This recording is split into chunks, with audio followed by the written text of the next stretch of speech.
দুঃখের বিষয়, এটা মনে করার কোনো কারণ নাই। এটা অত্যাধিক একটা দুঃখের বিষয়। আমাদের এই এলাকায় কিছু হওয়া মানে ইকোনমিতে কি পরিমাণ ক্ষতি হলো এটা আমরা অনুমান করতে পারছি না।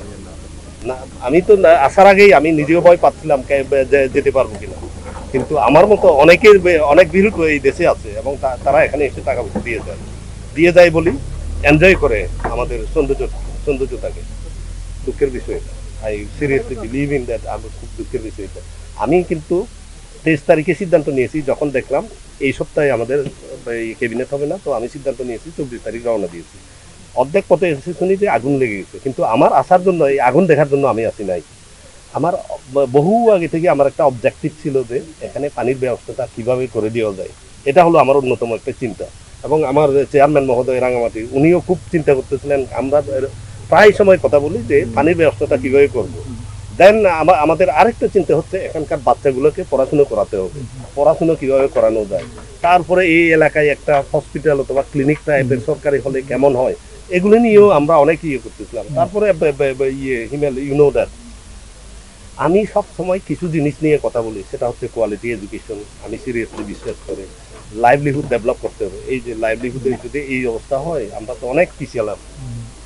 কিন্তু তারপরেও আমি শুধু আমাদের এই যে যারা আজকে যে রিজোর্টগুলি পুড়ে গেছে তাদেরকে আমি শুধু এই সাহসটা দেওয়ার জন্য এসেছি যে ওনারা সাহস ধরে থাকুক।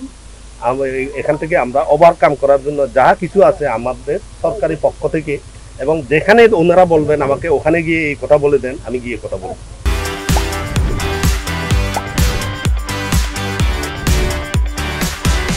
দেখুন এখানে কিন্তু আমাদের সিকিউরিটি এজেন্সির একটা প্রাইম রোল আছে এখানে। আমার সাথে ওনারাও অনেক কথাবার্তা বলতেছিলেন এটা নিয়েও। ইভেন এখানে কি ফার্দার কোনো নতুন রিজোর্ট কি অ্যাপ্রুভ করা ঠিক হবে কি হবে না, এগুলো নিয়েও ওনারা কথা বলতেছিলেন। এবং আমরা ব্রেন স্টর্মিং এখন করা শুরু করেছি, কি করা দরকার, আরও কীভাবে সৌন্দর্য বাড়ানো যায় এই এলাকাটাকে, এবং লোকজন এসে যেন রিয়েল একটা হ্যাপিনেসকে তারা এনজয় করতে পারে, এটা নিয়ে আমরা সিরিয়াসলি চিন্তা ভাবনা করে দিচ্ছি। আমাদেরকে কোঅপারেট করুন, আমরা অ্যাডভান্স হতে চাই। ক্ষতিগ্রস্তদের জন্য আমরা অলরেডি কথা বলেছি যে মালিক সমিতির সাথে, মালিক সমিতিকে এই অ্যাসিউরেন্স দিতে চাই কর্পোরেট যদি কোনো মানে লোনের ব্যবস্থা করে দিতে পারি। আমি সিরিয়াসলি আমার ফাইন্যান্স অ্যাডভাইজারের সাথে আগামী ক্যাবিনেটে কথা বলবো, আমি তাকে পারসুয়েট করার চেষ্টা করবো। বাট আমি আমি তাদের জন্য চিন্তা করতেছি। অ্যাট দ্য সেম টাইম আমি এই যে যারা ওয়ার্কার যারা আছে তাদের জন্য, কর্মচারী যারা আছে বিভিন্ন এখন পুরো ফ্যামিলি বসে যাবে, তাদেরকে কি করা যায়, অন্তত কিভাবে খাওয়াবো, এটা নিয়ে আমরা চিন্তা ভাবনা করতেছি। মাই চেয়ারম্যান যে ডিসি সাহেব এবং আমরা যারা এই এলাকা, আমরা সিরিয়াসলি তাদের জন্য চিন্তা ভাবনা করতেছি। আমি ঢাকায় গিয়ে let me assure you that আমি তাদের জন্য কিছু চাল আমি পাঠিয়ে দেবো। ঠিক আছে, এই পুনর্বাসনটা দেখুন কিছু আমরা হয়তো বা পুরোপুরি করতে পারবো না, কিন্তু যতটুকু পারে আমরা করব। অলরেডি কথা বলতেছি টিন কিভাবে দিতে হবে, হয়তো বা বাসটা পাওয়া যাবে কিনা, গাছটা পাওয়া যাবে কিনা। আমি হয়তো বা দিলাম, দেখা গেলো যে আমি কিছু চাল দিলাম, চাল দিয়ে তারা 6 মাস টিকে থাকতে পারলো, কিন্তু ওটাই সাফিসিয়েন্ট না।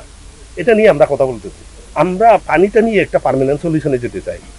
ইভেন আমি 2 বছর আগে আমি যখন বাঘাইছড়িতে এসেছিলাম, তখন বিজিবির যে জোন কমান্ডার অথবা একজন কর্নেল সাহেব ছিলেন, উনি আমাকে বলছিলেন স্যার একবার আসেন, জাস্ট একটু দেখে দিয়ে যান যে পানিটা কিভাবে করা যায়। আমি তখন থেকে আমি চিন্তা করতেছিলাম, কিন্তু স্কোপ কোনো অবস্থাতে হচ্ছে না। এটাকে আমি স্কোপ হিসেবে নিতে চাই না, বাট মানে আনফর্চুনেট হলেও এটাকে স্কোপ হিসেবে নিতে হচ্ছে আমার। আমরা এটা নিয়ে চিন্তা করবো সিরিয়াসলি। আর এটা নিয়ে আমি হোম অ্যাডভাইজারকে আমি এবারে গিয়ে রিকোয়েস্ট করবো একটা ফায়ার সার্ভিস, বিশেষায়িত ফায়ার সার্ভিস দিতে হবে।